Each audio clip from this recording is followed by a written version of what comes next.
आपको चिंता नहीं करनी। सच्ची बात, एक बार निश्चिंत होके देखिए ना, प्रभु के भरोसे में होके तो देखिए ना। आपको पता नहीं कि आपको आगे क्या आवश्यकता है। चाह बाद में पैदा होगी, सामग्री पहले आ जाएगी, व्यवस्था पहले हो जाएगी। तुम भगवत दर्शन की चिंता मत करो, पूज्य बाबा कह रहे, तुम भगवत भजन की चिंता करो कि भजन न छूटने पावे। यही जीवन में लक्ष्य रहा है और यही ग्रंथ बाल्यावस्था से हमारा आदर्श रहा है, जिसको आप सुन रहे हैं। घर में हो या रास्ते में हो या बाहर हो, एकांत में हो या समाज में हो, कहीं भी यदि तुम हो, तुम्हारा स्नेह आराध्य देव से लगा रहे, यही तुम्हारी साधना है। हम बार बार उनका स्मरण करते हैं, उनके चरणों की वंदना करते हैं। पूज्य स्वामी श्री सुरेशानंद जी महाराज, तरी गंगा के किनारे, वो नैमिषारण की मंडली कुछ दिन साथ रहे, तो मंडली के सहित गए। ये दो चीजें यदि ना हो तो भजन बहुत जल्दी परिपक्व हो जाए, कामना और दम। तो आप कहेंगे बिना कामना की जीवन कैसा? जब आप कामना नहीं करेंगे तो आपके इष्ट अपने आप व्यवस्था करेंगे। भगवान कह रहे ना, योगक्षेमम बाम्यम, आपको चिंता नहीं करनी। सच्ची बात, एक बार निश्चिंत होके देखिए ना, प्रभु के भरोसे में होके तो देखिए ना।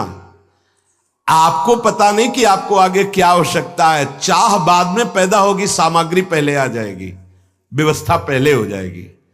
पर उपासक भरोसेमंद हृदय वाला हो ना, दृढ़ भरोसा हृदय में हो कि मुझे कामना नहीं करनी।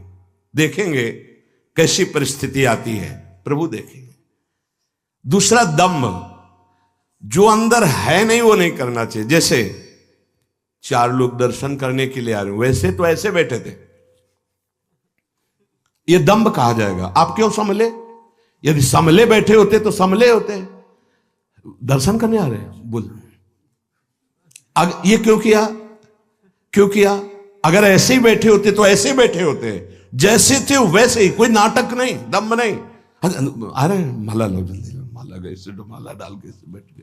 कोई भी बनावटी, कोई भी दिखावटीपना साधक के जीवन में नहीं हो। बाबा बहुत उच्च कोटि के महापुरुष। प्रारंभ में साधक को ये दो बाधाएं ज्यादा सताती हैं।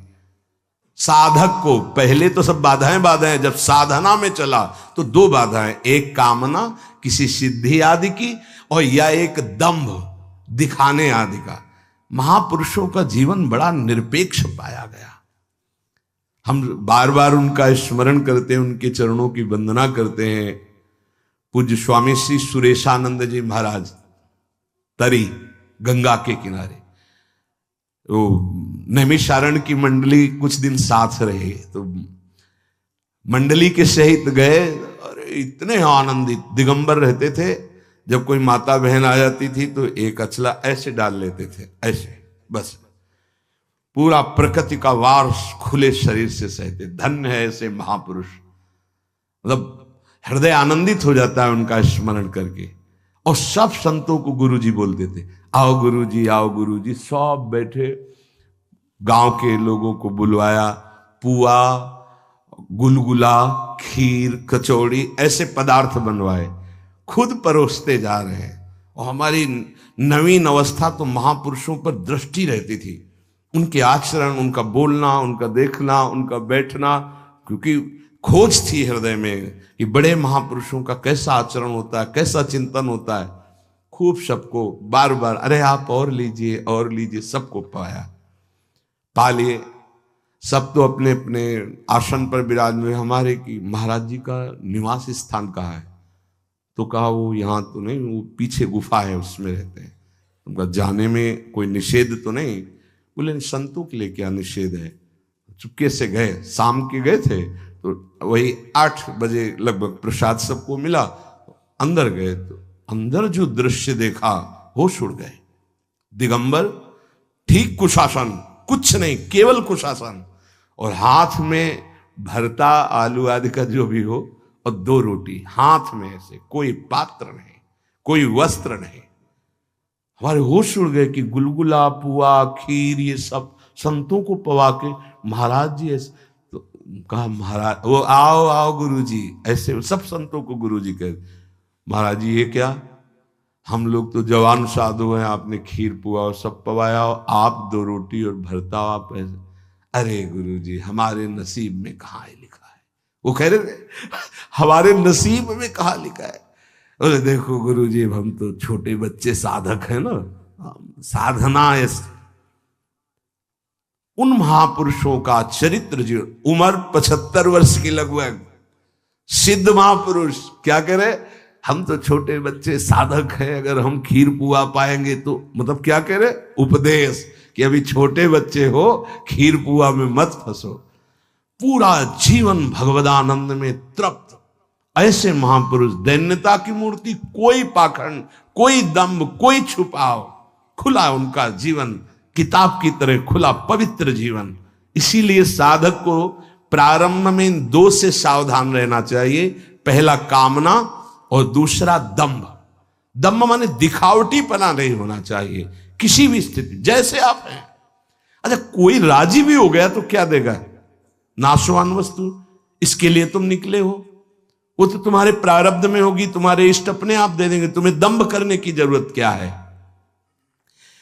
दंभ का स्वयं विरोध करे, नहीं तो साधु संग का प्रभाव नहीं पड़ेगा, और दंभ साधु संग से भी आपको विमुख कर देगा, हटा देगा।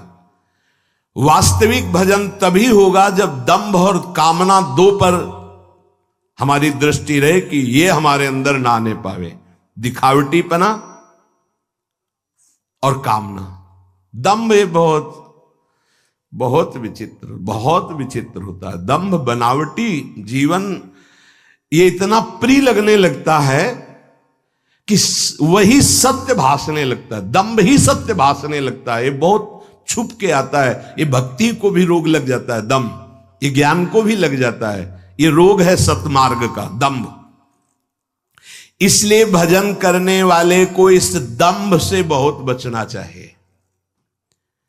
भजन जहां दंभ लगा तो दिखावापन हो सकता है, लेकिन परमानंद के अनुभव का मार्ग नहीं बन पाया। ये बहुत कड़वा है परमार्थ के लिए। स्वार्थ के लिए तो मीठा लगने लगता है क्योंकि 4 लोग प्रभावित हो जाते हैं, पर सत्य मार्ग से भ्रष्ट हो जाता है पक्का। सत्य मार्ग से भ्रष्ट बिना परिपक्व अवस्था आए साधक को पहले अपनी इंद्रिय और मन पर काबू करके भगवत प्राप्ति करनी चाहिए। फिर ये भगवान जो सेवा दें वो बात अलग है, ऐसे सेवा में, प्रपंच की सेवा में नहीं उतरना चाहिए जब तक भगवत प्राप्त ना हो जाए पक्का। तुम भगवत दर्शन की चिंता मत करो, पूज्य बाबा कह रहे, तुम भगवत भजन की चिंता करो कि भजन न छूटने पावे। यही जीवन में लक्ष्य रहा है और यही ग्रंथ बाल्यावस्था से हमारा आदर्श रहा है जिसको आप सुन रहे हैं। तुम भगवत दर्शन की चिंता मत करो, तुम भजन की चिंता करो, भजन न छूटने पावे। किसी प्रकार यदि आपका निरंतर भजन बन गया तो माया छूट जाएगी, और जब तक माया नहीं छूटती तो 2 बने रहते हैं, हम और ईश्वर। और जब तक हम और ईश्वर हैं तब तक माया गिराती रहती है। हम और ईश्वर अपनी उस दिना रही एक रहे हो नंदलाल, अपनी उस दिना रही एक रहे हो नंदलाल। भक्ति और एक सर्वम खलमिदम ब्रह्म ने नानास्ति किंचन, एको ब्रह्म द्वितीयो नास्ति ज्ञान। ये जो दुनिया की बातें करते रहते हैं, ना ज्ञानी होते हैं, ना भक्त होते हैं, प्रपंची होते हैं, त्रिकाल में भगवदानंद नहीं प्राप्त कर सकते। जो दुनिया की बातें करते रहते हैं, इधर की बात, उधर की बात, इस पार्टी की बात, उस पार्टी की बात, द्वंद्वों की बात, प्रपंच की बात, कभी भगवत प्राप्ति नहीं हो सकती। ये दुनिया का प्रपंच वर्णन करने वाले ना ज्ञानी होते हैं, ना भक्त होते हैं, ना त्रिकाल में इनको भगवदानंद मिलेगा। तुम तो भैया भगवान नाम को अखंड रूप से पकड़ लो, पूज्य बाबा कह रहे हैं। बस इस दुनिया का चिंतन न होने पावे, श्वासा पलटे नाम बिन तो धिग जीवन संसार। अगर एक भी श्वास नाम के बिना जाए तो तुम्हारे अंदर जलन पैदा हो जाए, धिक्कार है, श्वास खाली कैसे चली गई। देखो भैया, चाहे ज्ञान हो या भक्ति, ये कोई खिलवाड़ की चीज नहीं है। ज्ञानी या भक्त कभी प्रपंच की बात नहीं कर सकता, पहचान है। ये केवल बाबा के शब्दों में कह रहे हैं। आवारा बुद्धि वाले ही दूसरों की निंदा स्तुति और प्रपंच किया करते हैं, न ज्ञानी न भक्त। अरे जिसको ये मालूम है कि संसार दुखालय है, वो क्यों इसका चिंतन करेगा, चाहे भक्त हो या ज्ञानी। जब हमें मालूम है कि हमको इस दुख में, संसार में नहीं फंसना, नित्य सच्चिदानंद सुख में जाना है, तो हम उसका चिंतन करें।